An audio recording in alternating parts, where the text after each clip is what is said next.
दूसरा आता है सेलर लिस्टिंग करते हैं सिर्फ फीचर्स ही ऐड करते हैं, बेनिफिट्स ऐड नहीं करते हैं। तो बेनिफिट्स हेल्प करता है कि कैसे प्रोडक्ट यूजफुल होगा। इसके लिए हम लोग देख लेते हैं स्टेनलेस स्टील वाटर बॉटल का एग्जांपल, जिसमें आपको नेचुरल कीवर्ड का भी आइडिया आ जाएगा और फीचर और बेनिफिट दोनों ही समझ में आ जाएगा। तो ये किसी ने लिस्टिंग किया हुआ है, इसमें आप बेड एग्जांपल की तरह देख सकते हैं, सिर्फ लिखा हुआ है made with stainless steel 750 ml capacity, तो ये बेड एग्जांपल माना जाएगा।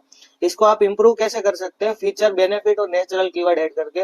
Leak proof 750 ml stainless still water bottle keeps your drink cold for 12 hours, perfect for gym office और ट्रैवल। तो ये परफेक्ट एग्जांपल माना जाएगा, जिसमें फीचर बेनिफिट और नेचुरल कीवर्ड तीनों ही ऐड हो रहे हैं। तीसरी गलती जो करते हैं वो इमेजेस में करते हैं। स्टार्टिंग में सेलर कई बार इमेजेस में कलर बैकग्राउंड ऐड करते हैं।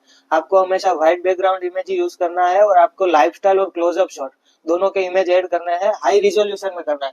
ध्यान रखिए ओवर एडिटिंग में नहीं करना है, सिर्फ हाई रिजोल्यूशन में करना है, ताकि कस्टमर को क्लियर हो सके और उसका ट्रस्ट बढ़ सके।